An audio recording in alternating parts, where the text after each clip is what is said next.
최저임금 1만 원의 조속한 달성은 우리 불공정한 사회 양극화의 소위 출발입니다. 최저임금! 최저임금! 최저임금 하면 1만 원으로 3번 하겠습니다.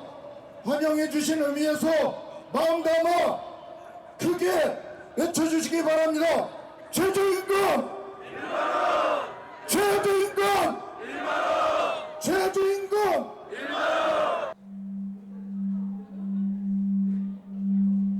집으로 퇴근하는 길, 김대영 씨가 지하철을 기다리면서 고개를 숙인 채 졸고 있다.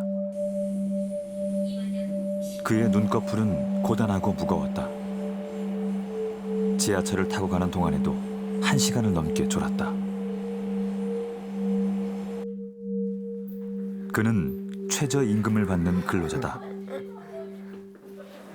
서진. 길었던 하루가 끝나고 화요일을 못 볼 이유가 지금 있어요. 나 개코 진짜 좋아해. 아빠 이제 일하시는 게 좀 어떻게 바뀌면 좋을까요? 저는 아빠가 많이 힘드는 거 빼고는 다 만족해요. 아빠가 힘드신 거 빼고는. 네. 아빠는 보니까 딸들이 많아서 행복해 하시는 것 같은데. 그것도 그럴 수 있지만 힘든 점이 더 많겠죠.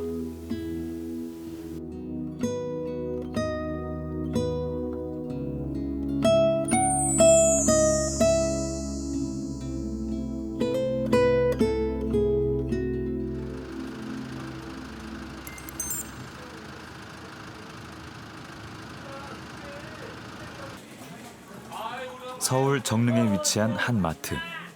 매장 안은 직원들과 손님들로 북적거린다. 종업원 23명이 바쁘게 일하고 있는 이곳은 최저임금 적용 사업장이다. 올해 최저임금 인상액은 16.4%. 금액으로는 시급 7,530원이다. 직원들은 최저임금 인상을 어떻게 받아들이고 있을까? 제가 지금 딸이 셋이고요.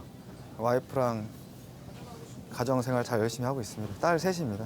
아직은 이제 부족하다고 하죠. 안 그래도 최저임금 받고 지금 뭐 5 식구가 살기에는 조금 많이 부족하다고 생각을 하고 있습니다. 5 식구의 생계를 책임지고 있는 가장. 하루 12시간 힘들게 일하는 그는 누구보다 최저임금 인상을 반기고 있다.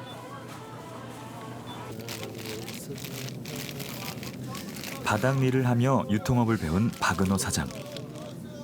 젊은 시절 누구보다 고생을 많이 했기에 그는 노동의 가치에 대해 남다른 생각을 가지고 있다. 고용주로서 그는 최저임금이 꼭 인상돼야 한다고 생각한다. 노동자, 근로자들의 그 값어치가 아직까지는 저평가되어 있지 않았냐. 이거는 정당하게 이제 평가해줘야 되지 않나. 이제 그런 이제 시대지 않나.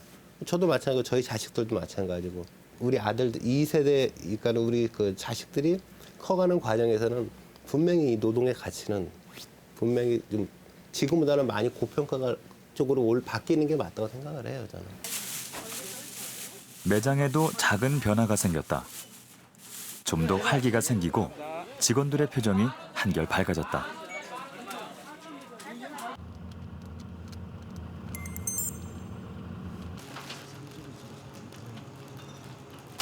매장에서 직원과 함께 일을 하는 편의점 주인 이모정 씨.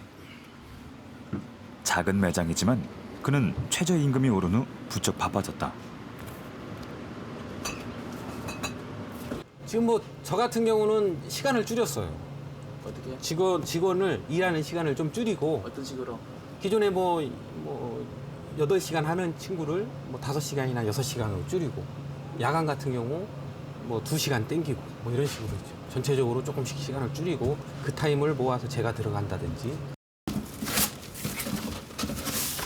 근데 부장님 그 최저임금 인상하는 이유가 예. 직원들 월급을 많이 주라는 거지 사장님이 이렇게 몸으로 이렇게 해라고 하는 취지는 아니잖아요. 그렇죠. 근데 왜 이렇게 하세요? 취지는 좋은데 결국은 저희한테는 또 생존에 관한 문제이기 때문에 뭐 적자볼 수는 없고. 올해부터 이곳에서 일을 시작한 직원 지경희 씨. 그녀에게 최저임금 인상은 반가운 소식이다.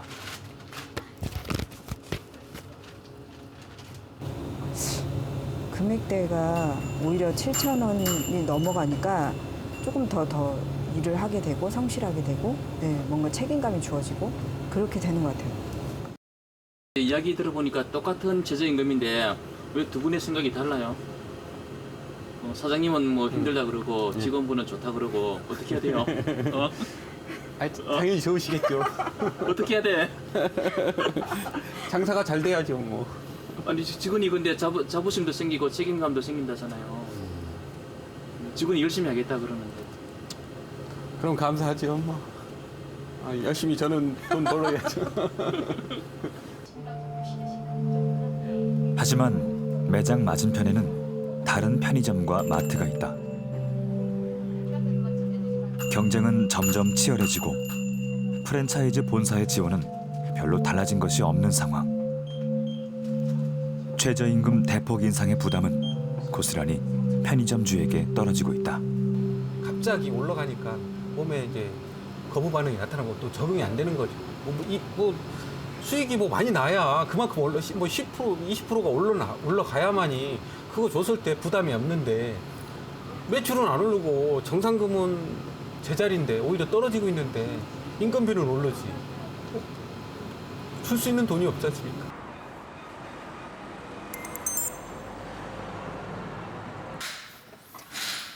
서울에서 자동차 수리점을 운영하는 이규선 씨는 직원들의 지난달 급여를 마이너스 통장에서 지급했다. 한 달을 어떻게 넘길지 예측조차 되지 않는 상황. 앞이 보이지 않는다.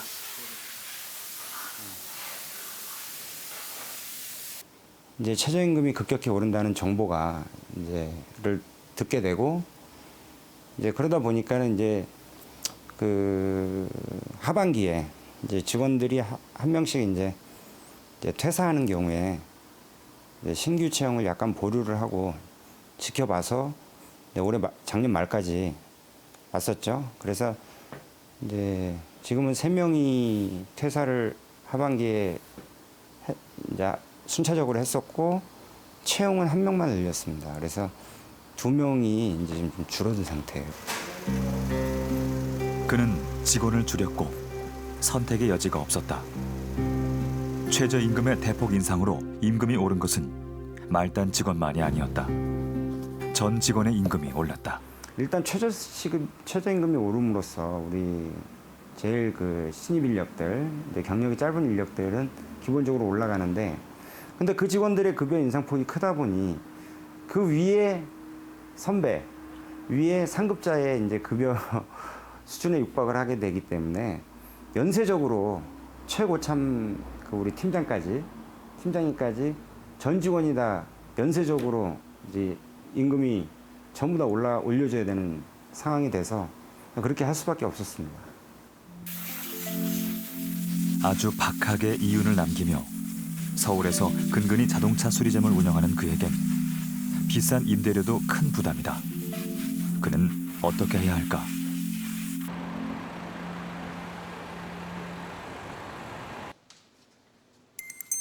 최저임금 10,000원을 요구해왔던 민주노총.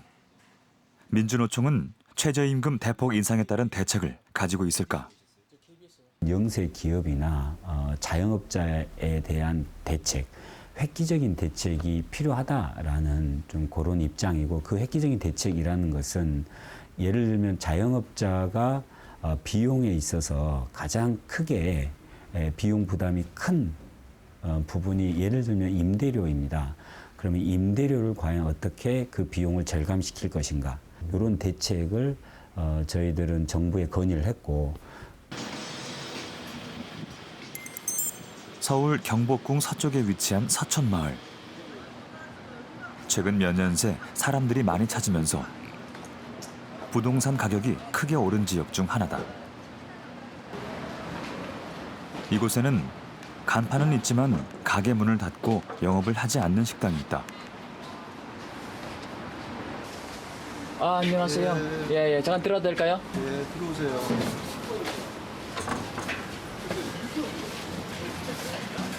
안녕하세요. 이 족발 가게는 작년 11월부터 6개월째 임대료 분쟁을 겪고 있다. 장사를 접었지만 부부는 이곳을 떠나지 못하고 있다. 저희한테 완전 통보였어요.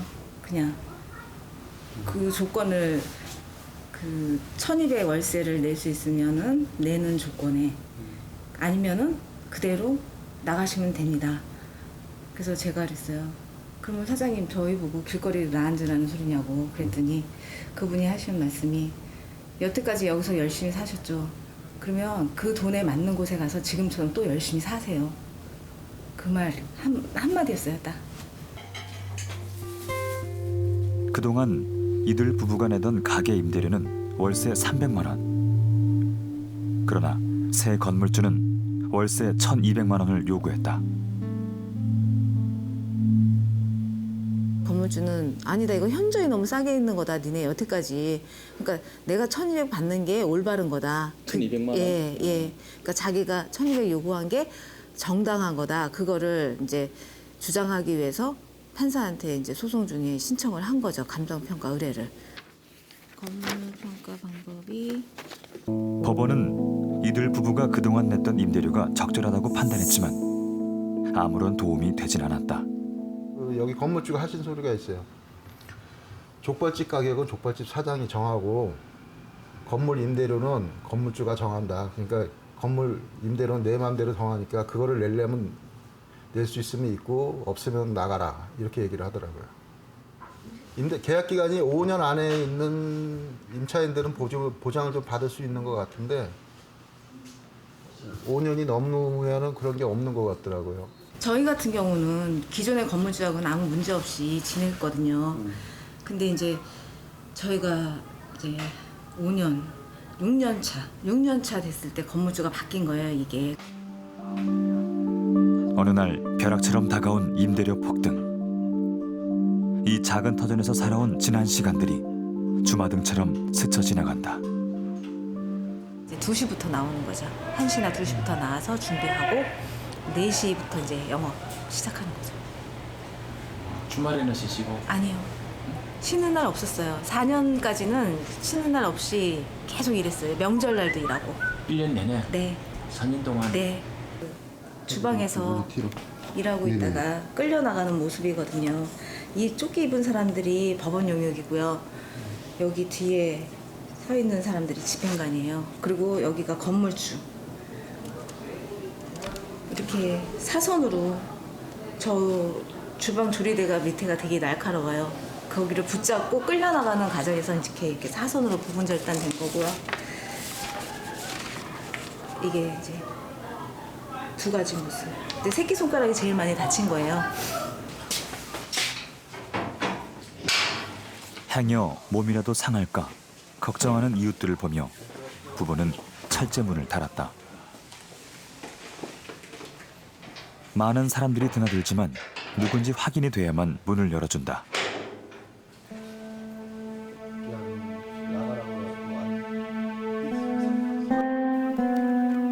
부부가 이렇게까지 하면서 가게를 지키는 이유는 뭘까?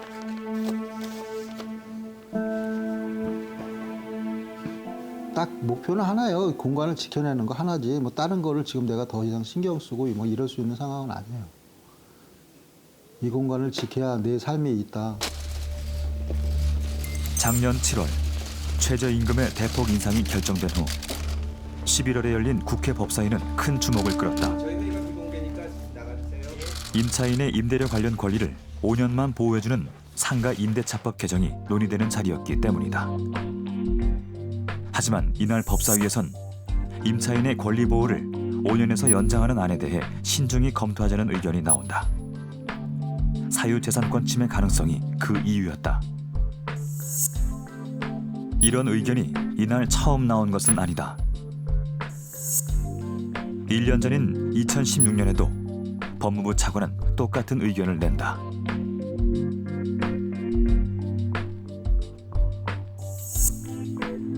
부동산 임대료에 대한 정확한 실태조사가 없다는 것도 중요한 이유 중 하나였다.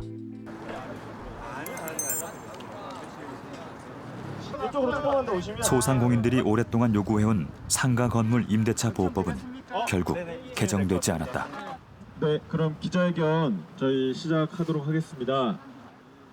지금 문재인 대통령께서 이 정부가 시행하고 있는 최저임금 문제 각종 부작용이 일어나고 있습니다. 경제 구조를 먼저 바꿔놓고 최저임금 완화를 한다면은 여기 있는 우리 임차 상인들 100% 다 환영할 것입니다. 경제 구조는 바꿔놓지도 않고 임차 상인한테 다 떠밀리고 임대인들의 그 상상도 못한 임대료 폭등은 뒷짐지고 있고 지금 저희가 계속 가계를 점거하고 지금 투쟁을 하고 있고요. 근데 이 임대차 보호법이란 게 저희 상인을 위한 보호법인 줄 알았어요. 근데 이게 저희가 소송 중에 보니까 저희를 위한 보호법은 전혀 아니었고 오히려 돈이 많은 건물주를 도와주는 법이더라고요. 절박했지만 현실은 바뀌지 않았다. 너무 없는 거야 사람이. 풀어갖고 이쪽으로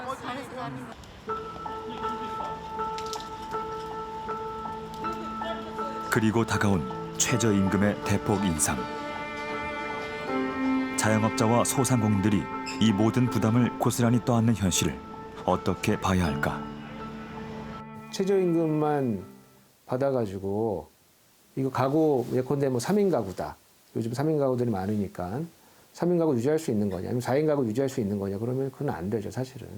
그건 안 되는 거고, 그러면 그거 맞춰줘야 되는 거 아니냐. 그러면 맞춰주면 제일 좋은데, 이거를 최저임금으로 맞춰줘야 되는 거냐는 또 다른 문제예요. 왜 다른 문제가 되나? 왜냐면 이제 이 가난인 빈곤이면은 빈곤은 국가 재정으로 들어와야 되는 거거든요. 공공 구조 시스템으로 들어와야 되는 거지. 민간에서 민간으로 이전을 해라. 시장에서 살 건 아니라는 거. 아니죠, 사실은. 예.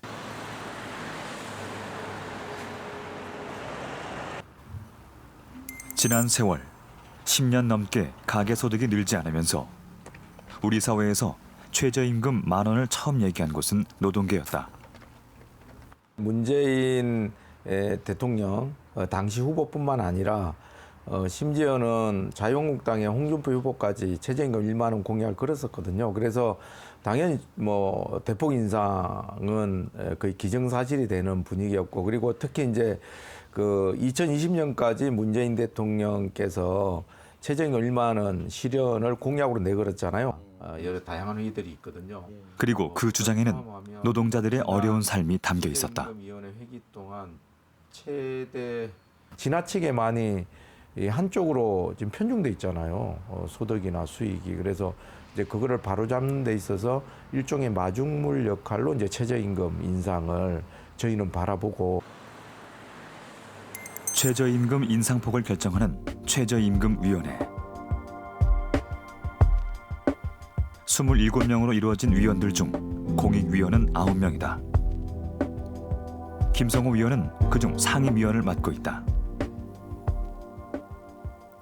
비상근이시고 그분들은 진짜 그 전문가들, 외부 전문가들이라 보시면 되고, 평소에 그 다 본연의 직업이 있으시고 이제 최저임금 결정에 참여하시는 분들이고, 저는 이제 위원회 총괄하기 위해서 그 정부에서 임명된 그 상임위원입니다.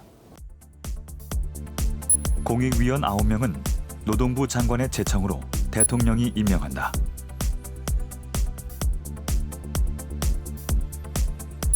근로자위원 역시 9명이다. 이 중 한국노총이 5명, 그리고 민주노총이 4명의 추천권을 가진다. 사용자위원은 경총과 중소기업 중앙회 등이 추천권을 가진다.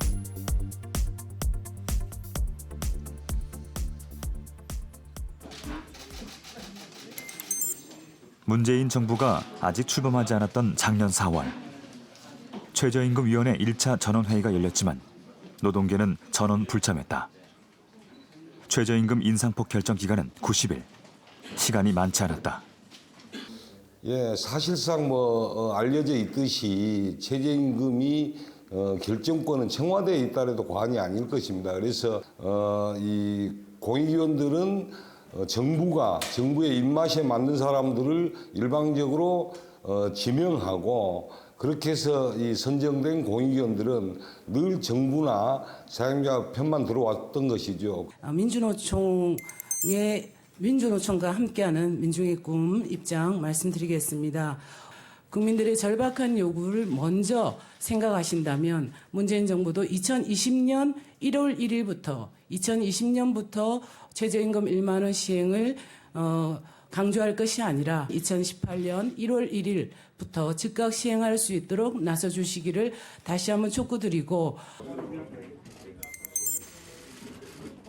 앉아주세요.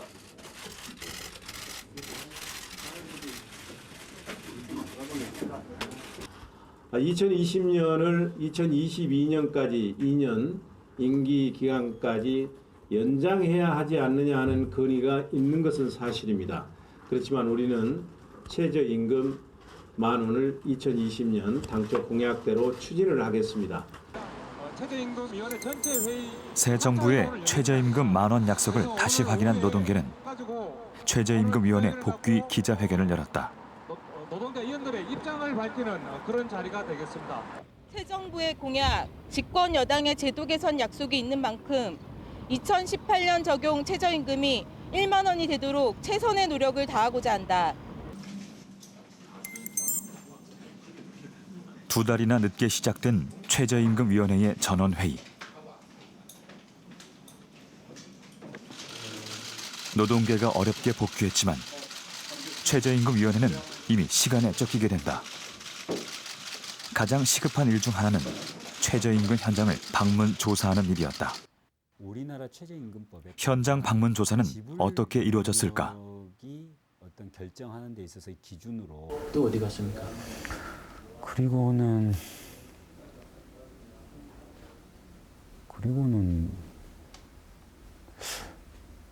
제가 안양에 있는 빵 만드는 공장에 갔는데 그게 작년인지 재작년인지 제가 그건 좀 정확하지는 않은데 그때 이제 그 빵을 만드는 이제 사업장에 좀 갔었던 그 기억이 나는데 그건 정확하지는 않아요. 2017년 최저임금위원회의 현장 방문 조사는 부실했다. 노동계가 복귀한 지 4일 만에 이루어진 3일간의 현장 방문 조사. 단 6시간의 방문 조사가 전부였다. 방문 첫째 날은 수원에 위치한 고용노동부 경기지청에서 일정이 진행됐다. 이날 집담회에는 편의점 최저임금 대상자와 편의점주, 외식업 대표 등 현장 관계자들이 참석했다. 하지만 최저임금위원회는 27명 중 13명의 위원만 참석했다. 아마 그날 민주노총이 중요한 일정이 있어서 사전에 양해를 구했을 것입니다. 근데 이 현장 방문도 굉장히 중요하지 않나요? 예, 대단히 중요합니다. 중요한데 당시 저희들 부득이한 일정 때문에 미리 이 잡혀진 있는 일정 때문에 가지 못했던 것 같습니다. 방문 둘째 날 찾아간 곳은 포천의 한 중견 식품회사였다. 이날도 27명의 위원 중 11명의 위원만이 참석했다.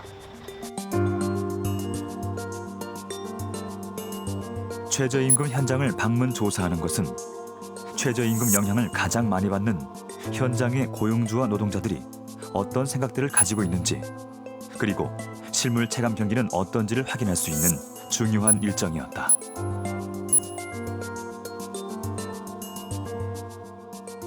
아까 PD님께서 말씀하신 거는 저희들도 공감합니다. 어떤 부분이요? 좀 더 실태 조사를 좀 이렇게 오래 시간을 두고 다양한 업종의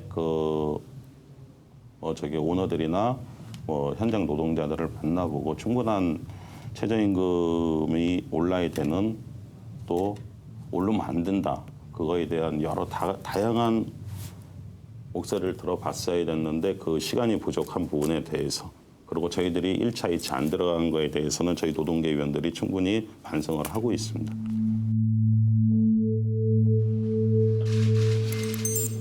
현장 조사가 제대로 이루어지지 않은 것은 물론이고 제대로 된 실태조사 통계 자료 역시 없었다. 공익위원 측은 사용자 위원 측과 근로자 위원 측 각각에게 원하는 최저임금 인상폭을 제출할 것을 요청했다. 그리고 총 27명의 위원이 다수결 투표로 최저임금 인상폭을 결정하기로 했다. 근로자 위원안이 최종안으로 확정됐다. 너무 힘들었구나. 너무 힘들었어. 어떡해. 근로자 위원들은 기뻐했지만 사용자 위원들은 결정 과정을 받아들이지 않았다. 잠깐만 얘기해 주세요. 한 말씀 해주시죠. 정말 공익원들 공익성을 잃어버린 사람들이에요. 내려갑니다. 최저임금 존엄성을 다 잃어버린 사람들이라고. 내려갑니다. 그러니까 어떤 부분에서 존엄성을 잃으시다고? 지금 뭐 만 원을 3년에 올린다는 거 그대로 하잖아요. 상황에 대해서 고용 불안이라든가 이런 부분들 여러 말씀을 여기 서시죠. 어디 기다시려고요? 여기 하시고. 이쪽으로 보세요.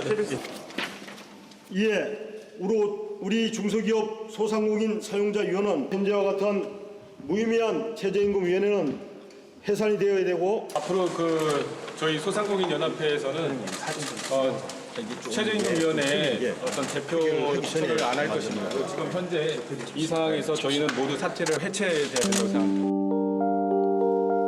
당시 최저임금위원회 사퇴 발표를 했던 김문식 사용자위원. 정부가 추천했던 공익위원 9분이 있는데 결국엔 이제 그 공익위원 9분이 이제 캐스팅 보드를 쥐고 있는데 왜 근로자위원하고 사용자위원하고 첨예하게 이제 대립이 되다 보니까 근데 그런 부분이 정치의 정치권의 눈을 좀 외면할 수 없는 입장이 아니겠습니까? 그러다 보니까 이 결정이 임금 결정이 이미 정해진 결정이 아닌가 하는 생각에 그 임금위원으로서 상당히 자괴감을 많이 느꼈습니다. 일단은 우리나라가 이게 그 최저임금을 올렸을 때 그 영향이 얼마인지에 대한 연구 자체가 별로 없습니다. 그 말은 이걸 했을 때 얼마만큼 고용이 늘고 줄고 임금 경제적인 효과가 얼마이고 이런 것들에 대해서 광범위한 연구가 없어요. 주먹구구로 정책을 하고 있습니다. 그렇기 때문에 그게 가장 아쉽죠. 그게 가장 큰 문제고.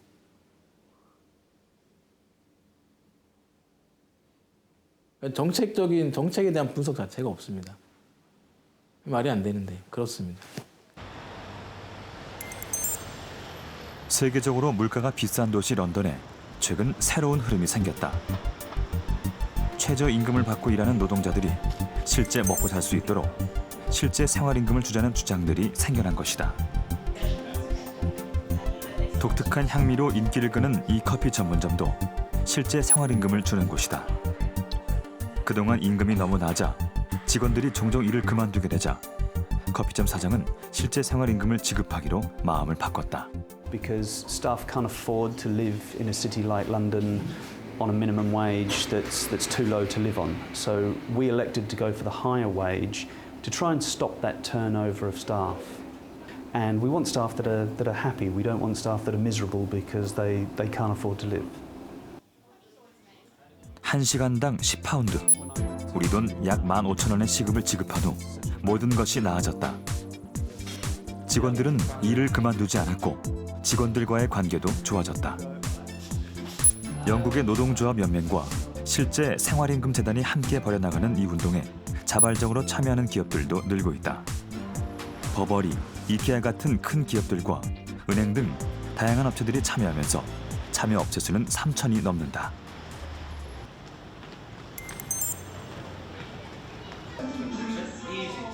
하지만 모든 업체가 실제 생활임금을 줄 수 있는 것은 아니다. 매니저 로베르토 씨는 최저임금을 너무 높여주면 다른 직원의 임금도 모두 올려줘야 하는 문제가 발생한다고 말한다.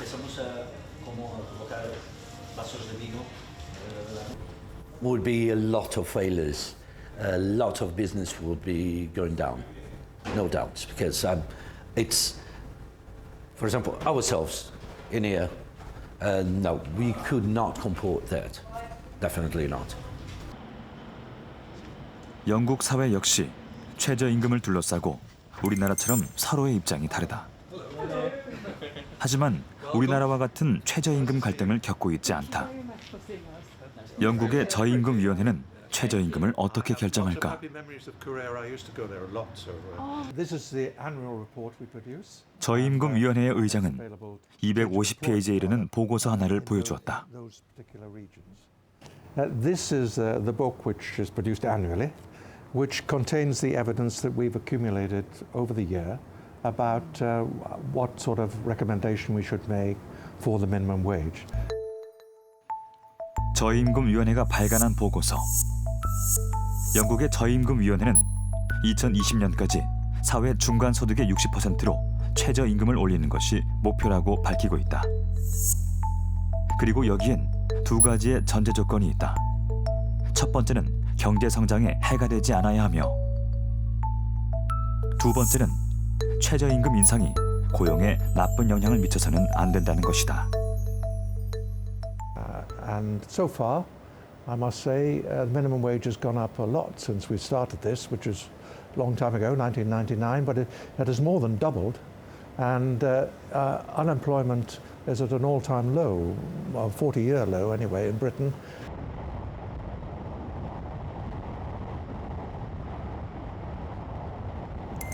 영국의 저임금위원회는 구체적으로 어떻게 현장 방문 조사를 할까?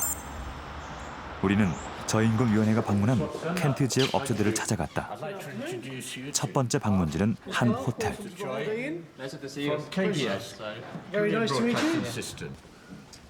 이곳엔 당시 35명의 최저임금 노동자들이 있었다. Here we have a typical twin-bedded room in the hotel. Please come in. 전체 비용의 3분의 1이 인건비로 나갔지만 매니저인 데이비드 씨는 최저임금 인상에 찬성했다. They asked me a number of questions, how I felt it would affect the long-term prosperity of the hotel.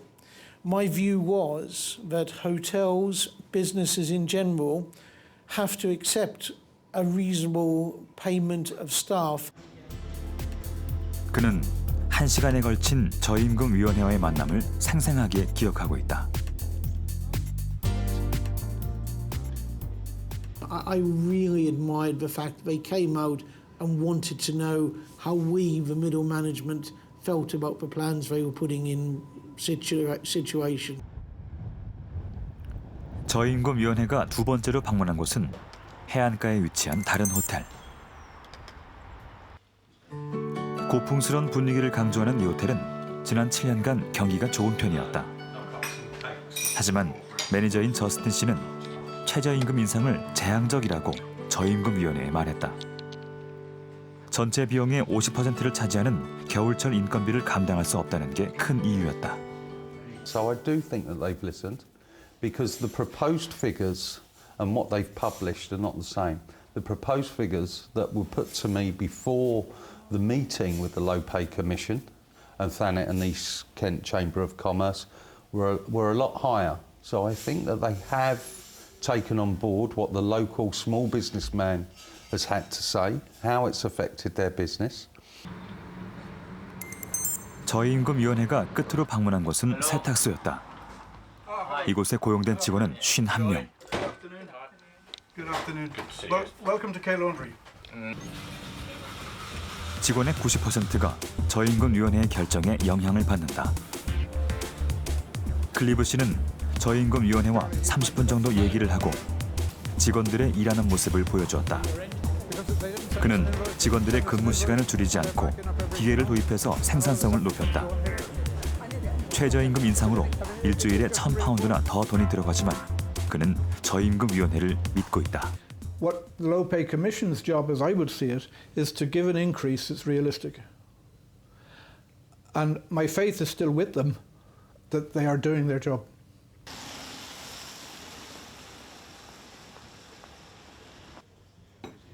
이렇게 다양하게 현장의 목소리를 확인하는 저임금위원회. 그들은 실업률과 경제 성장률, 물가 등 다양한 경제 수치들도 확인한다.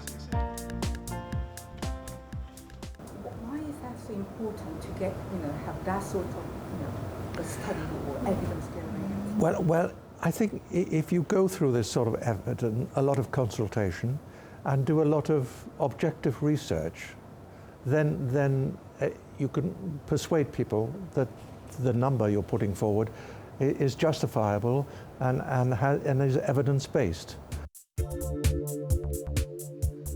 이렇게 해서 결정된 2018년도 영국의 최저임금은 7.8파운드, 한국 돈 약 11,000원이다.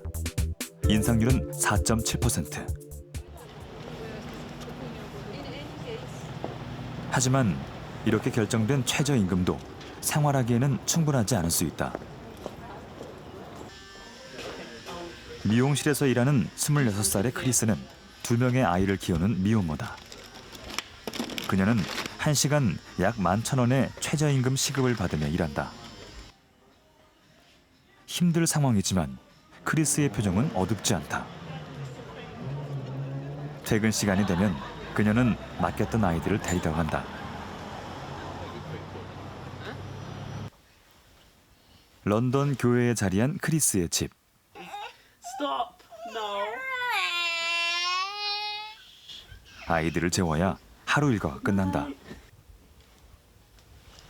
런던 교회라 해도 월세 역시 부담이 된다. 최저임금을 받는 그녀가 이렇게 살 수 있는 것은 정부의 도움 덕분이다. If you're working, you get working tax credit.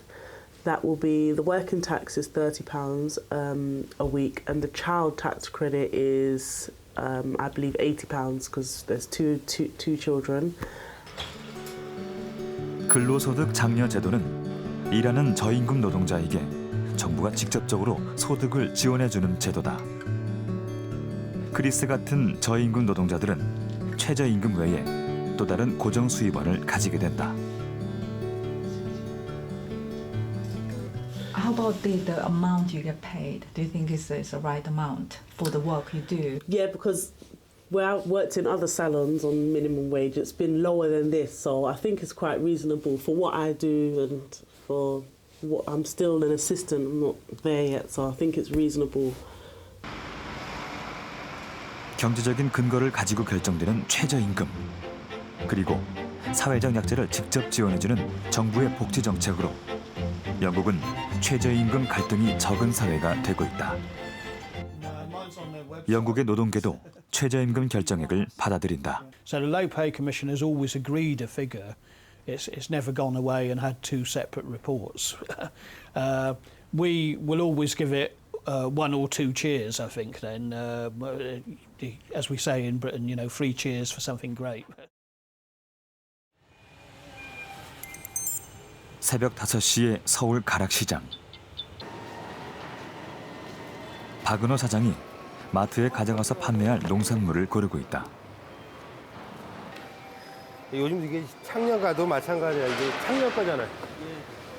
수입 과일들이 인기를 끌면서 가락시장도 우리 과일들도 인기가 예전만 못하다. 이곳 상인들 역시 어려움을 호소하고 있다. 국가 경기 자체가 많이 다운돼 있는 상태고 소비자들이 돈을 많이 사용을 할 수가 없어요. 상황들이 어렵다 보니까. 그러니까 먹는 양을 줄이고 그러다 보니까 마트들은 물론이거니와 마트들이 판매들이 안 되다 보니까 이 소매 자체도 영향을 많이 받는 편입니다. 소비자들이 대형마트로 빠지면서 어려워진 건 동네 마트만이 아니다. 일반 소매상에 물건을 공급하는 도매상들까지도 불경기를 겪고 있다. 방송 나올 때만 반짝하지. 영세 상인들이 다 같이 무너지는 아주 어려운 상황으로 가고 있는 것이다. 36,000원이면 게다가 우리 같은 이제 중소상인들이 여기 와서 물건을 많이 떼어가야 되는데 그게 점점 힘들어져요. 점점 힘들어지니까 이거 과일이 많이 안 쌓이는 거고. 시골에서 농사져서 여기 많이 올려갖고 여기서 많이 수북히 싸놓고 수북히 가져가고 많이 들어오고 우리가 많이 갖고 가고 많이 팔고 이런 선순환 구조가 이제는 어떻게 보면 이런 게 점점 무너지는 것 같아요. 뭐 이런 거 보면 좀 안타까워요, 사실. 최저임금이 오를 때 그 비용을 감당하는 방법은 생산성을 높이는 것이다. 그러나 이렇게 경기가 가라앉은 상황에서 매출을 올리기란 쉽지 않다. 김대영 씨가 오늘 판매할 물건들을 나르고 있다. 그는 마트 경영의 모든 노하우를 전수해 주겠다는 사장의 약속을 받고 입사를 결심했다. 사장은 김대영 씨의 성실성을 아꼈고 김대영 씨는 사장을 믿고 의지했다. 속 풀겠네. 김대영 씨를 아끼는 사장과 함께하는 점심시간. 오늘 맛있는 만찬 내가 좋아하는 만찬 많이 했네. 법인 형태인 이 마트는 구내 식당을 운영하며 직원들에게 식사를 제공하고 있다. 어린데. 괜찮아. 자 그래. 야 중학교 들어가면 이제 학원도 보내고 야 돈 많이 들어가겠다. 응? 알바 뛰어야지. 이제 쉬는 날 알바 뛰기야? 밤에 대리. 밤에 대리라고. 끊어. 아침에 출근도 선을. 사실 내가 여기 대기업 뭐 직원들처럼 연봉 많이 줄 수 있는 상황도 아니고 하니까 그 직원들 내가 오래 데리고 있으면 오히려 내가 그 직원한테 피해를 끼치는 것 같은 생각도 들고 미안한 마음도 있고 그래요. 그게 그 친구가 이제 딸만 셋인데 자식 셋을 갖다가 부양할 수 있는 그 충분한 자금이 아니니까 그게 좀 안타깝죠. 모처럼 막내딸과 놀이터에 나온 김대영 씨. 하루 12시간을 일하면서 가장 부족해진 건 가족들과 함께하는 시간이다. 봄이네. 봄 되면 뭘 제일 하고 싶었어? 하고 싶은 거? 가장 아쉽고 피아노. 피아노? 돈 벌러. 돈 벌어서 뭐하는? 엄마랑 우리들 행복하게 해주려고. 아빠가 새벽에 갔다 늦게 들어오잖아. 그러면 서진이 어떤 생각해? 아빠가 늦게 들어오니까 오늘도 힘들게 일하고 온 걸로 생각해요.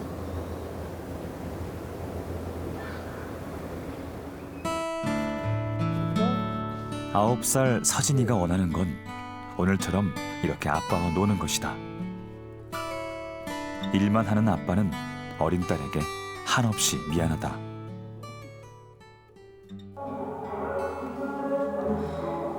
김대영 씨의 큰딸 어진이는 학원 선생님의 권유로 한국 무용을 하게 됐다. 어진이는 이렇게 무용을 하는 시간이 가장 행복하다. 어려운 살림에도 무용을 하고 싶은 딸이 엄마는 걱정되지만 어진이는 열심히 노력해서 성공하고 싶다. 집에서라도 연습을 해서 형편이 좋아질 때까지 집에서를 연습한다던가 어떻게든 그냥 어디서든 할 수만 있다면 할 것 같아요.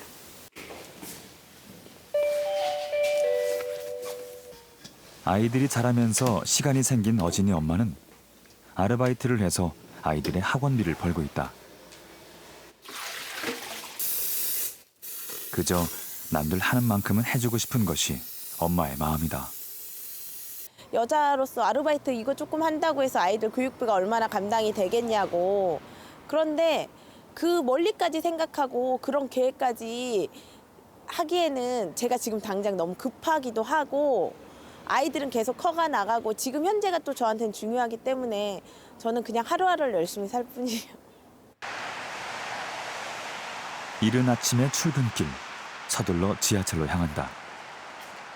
며칠이라도 쉬고 싶지만 현실은 녹록지 않다. 아이들이 자랄 때면 소득이 공평한 세상이 될까? 최저임금이 오른 후 물가도 올랐다. 살아갈 일이 걱정되지만 그는 최저임금에 대한 믿음을 갖고 있다. 최저임금 인상 굉장히 전 바람직하다고 생각을 하고 있습니다. 그로 인해서 물가가 인상된다는 우려도 분명히 있습니다. 하지만 해보지도 않고 여러 가지 우려 때문에 하지 못하는 것에 대해서 저는 그게 더 아니라고 보고요. 이런 마트에서 가장 큰 지출 비용은 직원들의 인건비다. 최저임금이 대폭 오른 후 직원 한 명당 13만 원이 나오는 일자리 안정자금은 큰 도움이 될 수 있다. 하지만 박은호 사장은 이 지원금의 혜택을 볼 수가 없었다. 그것은 직원의 한 달 급여가 190만 원보다 적어야 하며 30일 이상은 받을 수 없다는 조건 때문이다. 잘못한 부분이 뭐냐면 저는 이게 일자리 안정 지원 자금이라서 13만 원씩 지급이 되잖아요. 근데 이 부분이 너무 급하게 만든 것 같아요, 이 법을. 조금 다듬었으면은 약간 뭐라 그럴까 어떤 예외 조항이라는 게 있잖아요. 뭐 아파트 어떤 그런 쪽은 최저 시급이 190만 원이 넘어도 받을 수 있겠다. 30명 이상 조항이 또 있잖아요. 30명 이상 조항이 있는데 30명 이상은 안 된다고 하였는데 용역 아파트 경비원 이런 건 예외 조항입니다. 이런 것도 있잖아요. 그러니까 그런 게 조금 아쉬운 것 같아요. 좀 혼선이 있는 것 같고. 김대영 씨도 이 일자리 안정자금 지원 대상에서 제외됐다. 그가 하루에 일하는 시간은 꼬박 12시간. 그 대가로 그가 받는 급여는 한 달에 200만 원이 조금 넘는다. 장시간 일하는 최저임금 노동자들이 안정자금 혜택을 못 받는 일은 다른 데서도 나타나고 있다. 한번 보자. 이규선 사장은 현장에서 받지도 못하는 안정자금을 왜 만들었는지 이해할 수가 없다. 토요일 날 근무를 해야 되고요. 이제 일요일 날도 보면 일요일 날은 못하지만 이제 공휴일 같은 때도 쉬지 못합니다. 직원들이 다 알아요. 직원들 근로자들도 이해를 하고. 근데 그렇게 하게 되면 어떻습니까? 그게 연장 수당이라든지 이제 토요 특근 수당이 붙게 되고 그러면 190만 원이라는 거는 그 이하 190만 원이라는 거는 진짜 그림의 떡에 불과합니다. 저희가 받을 수가 없고요. 올해 큰 폭으로 최저임금이 인상된 후 영세 상인과 소상공인들을 돕고자 정부에서는 일자리 안정자금을 마련했다. 그러나 현장에서는 정책의 실효성에 의문을 제기하고 있다. 고용노동부는 이런 사실을 알고 있을까? 최저 190만 원이 넘는 분들이요. 그분들은 왜 제외돼야 됩니까? 일단은 그 요건을 무한정 그렇게 고소득자에 대해서까지 이렇게 지원을 해줄 수는 없기 때문에 일자리 안정자금으로 배정된 3조 원은 국민의 세금으로 마련된 것이다. 이 정책은 어떤 과정을 거쳐서 나온 것일까? 본인들의 어떤 최저임금을 지키기 위한 일환 중에 하나니까 반드시 필요하다는 의견이었다고 저는 생각을 합니다. 근데 제가 그건 생각하신 거잖아요. 네. 그러니까 실제로 좋아했는지를 현장 조사했냐고 제가 질문 드리는 거예요.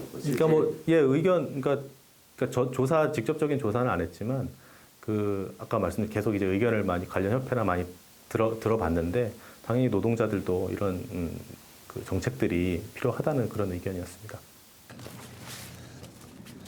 매출 정체와 기대했던 안정자금 지원까지 막히면서 마트 사장은 최저임금 인상을 감당할 수 없었다. 오랜 고민 끝에 그가 내린 결정은 직원들의 근무 시간을 줄이는 것이었다. 마음이 아팠지만 어쩔 수 없는 선택이었다.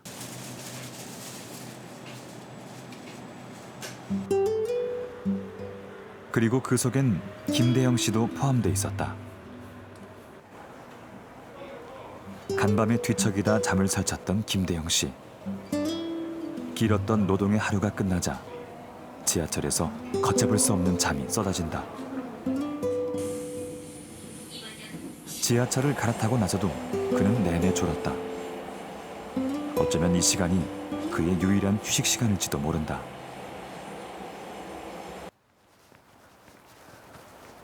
1시간 반이 걸려서야 도착한 집. 2년 전 은행 융자를 가득 받고 산 집이다. 서진 아빠 왔어요. 길었던 하루가 끝나고 화요일에 못 볼 이유가 좀 있어요. 나 개콘 진짜 좋아해. 볼한테 맞지? 방탄 오빠. 그래도 딸들을 보면 하루의 피로가 풀린다. 지금 시점에서 네. 나중에 말고 네. 뭘 좀 이렇게 지금 애들한테 많이 해주고 싶어요. 아빠 입장에서.